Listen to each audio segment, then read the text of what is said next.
नमस्कार, मैं अभिषेक आपका स्वागत करता हूं। जैसा कि मैंने आपसे वादा किया था कि मैं यूपी इलेक्शन से शुरू करूंगा अपने सीरीज को।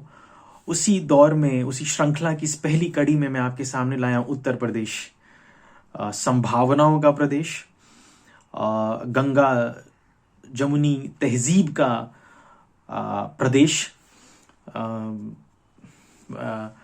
और अगर मैं इसको थोड़ा और आगे ले जाऊं तो कहीं ना कहीं माफियाओं का प्रदेश, जो कि मीडिया में आता है, कितना सच है कितना गलत है ये आपके बुद्धि विवेक पे मैं छोड़ देता हूं।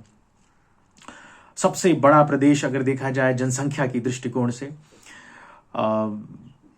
1950 से लेके अभी तक 2021 तक मात्र 3 ऐसे मुख्यमंत्री रहे हैं जिन्होंने अपना कार्यकाल पूरा किया। उनमें से अभी के जो मुख्यमंत्री हैं माननीय श्री योगी आदित्यनाथ जी, वो तीसरे मुख्यमंत्री हैं जिन्होंने अपना 5 साल का पूरे कार्यकाल पूरा किया।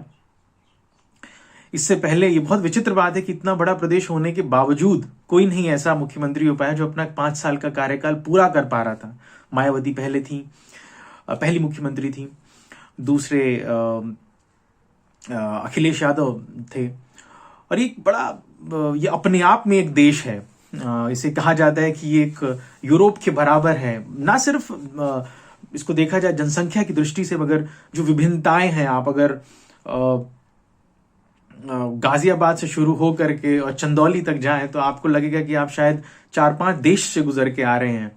आप पश्चिम प्रदेश से गुजरेंगे, बागेलखंड से गुजरेंगे, माफी चाहूंगा, बुंदेलखंड से, पूर्वांचल से, अवध से। तो ये 4-5 डिविजन्स, ब्रॉड डिविजन्स हैं इस प्रदेश के। कई बार तो ऐसा कहा गया, अंबेडकर साहब की किताब है थॉट्स ऑन लिंग्विस्टिक स्टेट, 1955 में उन्होंने लिखी थी। पहली बार उन्होंने ये धारणा दी कि ये प्रदेश इतना बड़ा है कि इसको 4-5 छोटे छोटे राज्यों में विभाजित किया जाए, बट ऐसा नहीं हो पाया। कई कारण होते हैं इसके, राजनीतिक कारण एक बहुत बड़ा कारण होता है।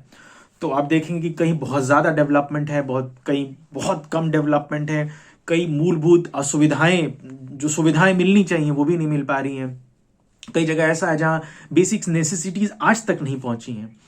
ये तर्क वितर्क तो होते रहते हैं राजनीति में। मैं आपको एक ब्रीफ थोड़ा सा अकाउंट देता हूं राजनीतिक जो दृष्टिकोण से जो इलेक्शन होने जा रहे हैं। सबसे बड़ा विधानसभा यहीं पे है, 403 सीटें हैं। विधान परिषद जो लेजिस्लेटिव काउंसिल, जो अपर चेंबर कहा जाता है या अपर हाउस कहा जाता है, वहां पे 100 सीटें हैं।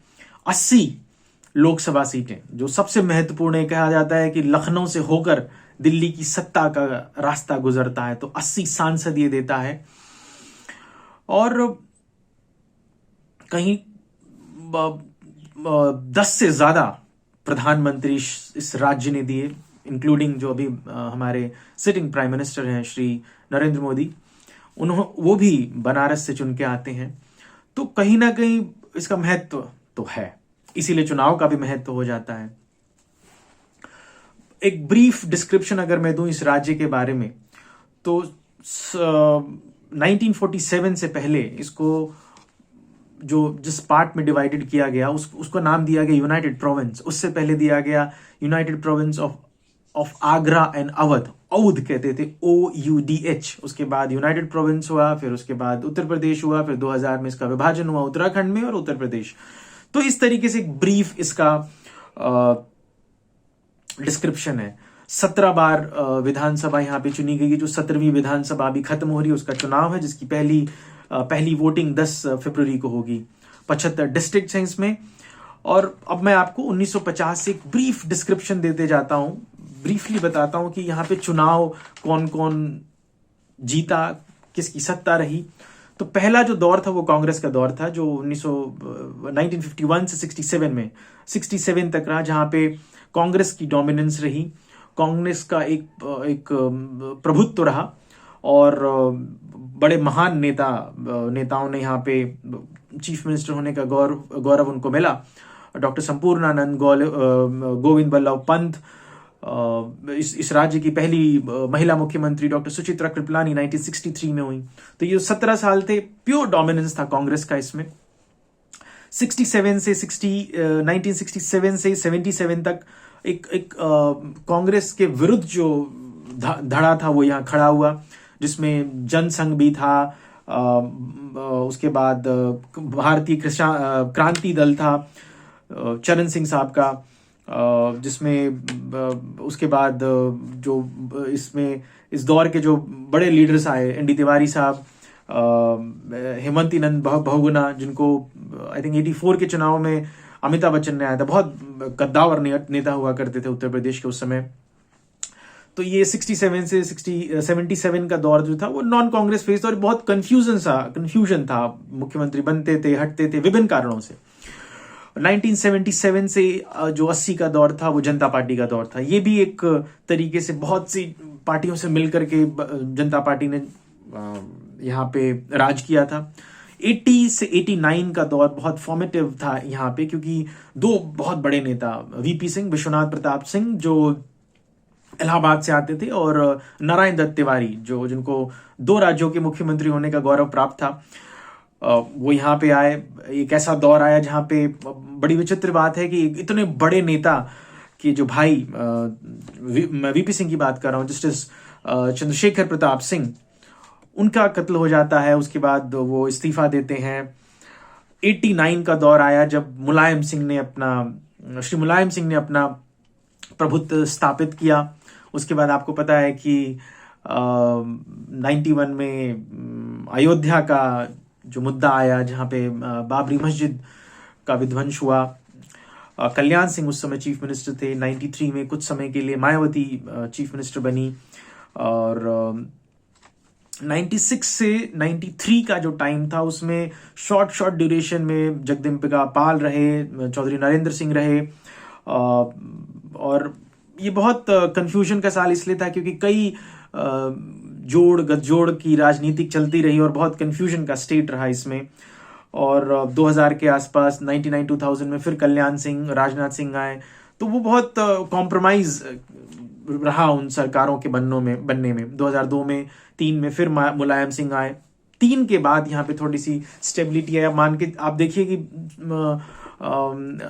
भारत को इंडिपेंडेंस मिलने के बाद, स्वतंत्रता मिलने के 50 साल तक कोई भी अपना कार्यकाल यहाँ पूरा नहीं कर पाया। तो कितनी संभावनाओं का ये प्रदेश रहा है। और वो कहते हैं ना कि there is no permanent friend and permanent enemy in politics, there is only permanent interest. तो बस वो वही यहाँ पे होता रहा था। कभी आया राम गया राम की संज्ञा भी दी गई इस प्रदेश के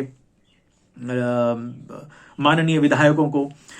2003 में मायावती आई और 2003 से 7 तक उन्होंने राज किया। फिर 2003 में मुलायम सिंह थे, 2007 में मायावती आई जो 12 तक उन्होंने राज किया। 2012 के बाद अखिलेश यादव ने राज किया, और अभी योगी आदित्यनाथ यहाँ के मुख्यमंत्री हैं, जो कि सिर्फ तीसरे मुख्यमंत्री जो अपना कार्यकाल पूरा कर रहे हैं।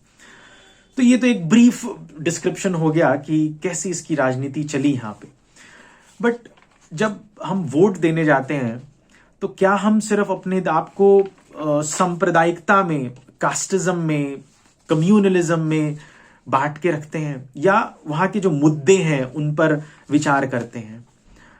यहां पे बोला जाता था कि vote flows through the barrel of the gun, कि बंदूक की नली से यहां पे वोट बहा करते हैं। तो बाहुबली की संज्ञा भी बिहार के बाद कहीं अगर दी जाती थी तो उत्तर प्रदेश को दी जाती थी। ये 1980-90 का दशक था। कई बार ये मुद्दे उठते थे कि कितना सटीक है किसी का चुनाव होना, माननीय एमएलएस जो चुने जाते थे कितने सही तरीके से चुने गए हैं। यहाँ पे एक लंबा दौर देखा जहां पे अराजकता थी, डकैती थी, जातिवाद था, और आज भी कहीं ना कहीं जातिवाद हावी है। एक विशेष पार्टी को एक जाति से जोड़ दिया जाता है। बट इसके अलावा अगर मैं आपको कुछ 4-5 चीजें बताऊं कि यहाँ पे जो डेवलपमेंट इंडिकेटर्स हैं वो कितने सटीक यहाँ बैठते हैं। एक समय ऐसा था, या आज भी है, कि यहाँ पे जो मैटरनल मोर्टालिटी रेट है, जो मातृत्व मृत्यु दर है, वो यहाँ पे सेकंड हाईएस्ट थी। अनएम्प्लॉयमेंट काफी हद तक है आज भी। और यहाँ के जो मजदूर वर्ग है उसको आज भी बाहर जाना पड़ता है। आपने देखा होगा कई बार जो बिहार झारखंड उत्तर प्रदेश के लोग जाते हैं दूसरे राज्य में, आपने देखा होगा बैंगलोर और बॉम्बे में, उनको वहां पे उस दृष्टिकोण से, उस नजरिए से नहीं देखा जाता है। वो मानते हैं कि आप हमारे यहाँ आकर के हमारे जॉब्स को लेते हैं, हमारे जो साधन है उनको कम करते हैं। यहाँ पे एग्रीकल्चर प्रोडक्टिविटी हमेशा से रही है, बट उसका जो मूलभूत प्रॉफिट है वो उन किसानों तक आज भी नहीं पहुंच पाता है। कई बार मॉनसून इसका रीजन होता है, सिंचाई की उतनी अच्छी व्यवस्था नहीं है, उतने सीड्स जो उस क्वालिटी के होने चाहिए वो नहीं है, आज भी बहुत ज्यादा ह्यूमन लेबर है, एग्रीकल्चर में मशीन्स का आज भी बहुत कम उपयोग किया जाता है। तो कुछ ना कुछ समस्याएं बनी रहती हैं यहाँ पे। और हमेशा जो एक मुद्दा हमेशा उठता है कि ये लॉलेसनेस यहाँ पे, जो अराजकता है, जो कानून व्यवस्था है, वो हमेशा यहाँ की थोड़ी ऊपर नीचे दिखाई देती है, ऐसा सुनने में आता है। ये कितना सच है कितना नहीं, ये हमेशा एक डिबेट का विषय रहता है, क्योंकि आप शायद न्यूज़पेपर, सोशल मीडिया पे आज उतना भरोसा भी नहीं कर सकते। वो कहते हैं ना कि छप के बिका करते थे जो अखबार, आज सुना है इन दिनों बिक के छपा करते हैं। तो कितने सच है कितने गलत है पता नहीं। फिर आपने कई मुद्दे देखोगे, हाल फिलहाल में हाथरस का मुद्दा आया, और ऐसे ही छोटे मोटे मुद्दे जो शायद नेशनल लेवल तक नहीं आ पाते हैं, वो कहीं कहीं शोरगुल में दब जाते हैं। अब मेरी राय क्या है इसमें, जो वोट यहाँ पे दिए जाते हैं या हम इस पूरे क्षेत्र में दिए जाते हैं, हिंदी बेल्ट में दिए जाते हैं, वो कहीं कास्ट से रिलेटेड होते हैं, और कहीं ना कहीं वो जो एक थोड़ा सा अपने जाति, जो कहते हैं ना जाति जो कभी नहीं जाती, तो शायद इसी को देख के दिया जाता है यहाँ पे वोट्स। वो कहते हैं कि MY combination, Muslim Yadav combination, फिर OBC, फिर कुर्मी, फिर राजपूत, तो ब्राह्मण। और मेरा ये मानना है कि इस पे वोट नहीं देने चाहिए। आप अपने हक के लिए, अपने जो आपके मूलभूत अधिकारों के लिए वोट दीजिए। आप बिजली के लिए वोट दीजिए, सड़क के लिए वोट दीजिए, आप अपने बच्चों की अच्छी शिक्षा के लिए वोट दीजिए, आप हेल्थ के लिए वोट दीजिए, इंफ्रास्ट्रक्चर के लिए वोट दीजिए, ना कि छोटी मोटी चीजों का जिसका कोई सरोकार नहीं रहेगा जब वो चुन के नेता आ जाते हैं। एक और विचित्र चीज है कि एक सर्वे के अनुसार यहाँ पे जिसके विरुद्ध कानूनी धाराएं लगी हैं, उसकी जीतने की संभावनाएं ज्यादा होती हैं, बजाय इसके कि जिसके विरुद्ध कोई केस ना हो। तो आप समझ सकते हैं कि कितना विचित्र है ये प्रदेश। तो एक ही ब्रीफ इंट्रोडक्टरी वीडियो था, मैं चाहूंगा इसमें और ऐड करूं। ये वीडियो इसलिए था कि आप जो वोट दें या आप उत्तर प्रदेश के बारे में सोचें, तो सिर्फ इससे ना देखें कि पेपर में क्या आ रहा है, न्यूज़पेपर में क्या आ रहा है, सोशल मीडिया में क्या आ रहा है, एक्चुअल ग्राउंड लेवल पे क्या हो रहा है, उसको समझ पाना, देख पाना बहुत अलग होता है। और इसको एक डायमेंशन में नहीं देखा जा सकता, इसको बहुत पार्ट्स में डिवाइड करना पड़ेगा इस राज्य को देखने के लिए। जो गाजियाबाद है वो दिल्ली से बहुत करीब है, तो शायद डेवलपमेंट में ज्यादा हो। चंदौली जो दिल्ली से बहुत दूर है और एक एग्रेरियन फार्मर बेस्ड इकोनॉमी है, उसमें बहुत डिफरेंस है। एक सिर्फ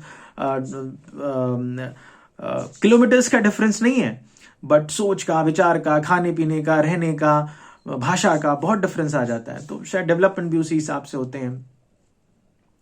मेरा यही मानना है कि कोशिश की जा रही है, एक ईमानदार कोशिश हो रही है, या जब वोटर्स के द्वारा, कि हम इस मुद्दों पे जो कि आपके सरोकार पे हैं उस पे वोट दें। और मेरा ये मानना है कि हम उस दहलीज पे हैं। तो कहते हैं ना कि कोशिश कितनी ही छोटी ना हो, कामयाब जरूर होती है। मैं इन शब्दों के साथ अपनी वाणी को विराम दूंगा, और आपसे उम्मीद करूंगा कि आप बहुत सोच समझ के और अपनी बुद्धिमत्ता का इस्तेमाल करते हुए वोट दें और मुद्दों पर वोट दें। धन्यवाद।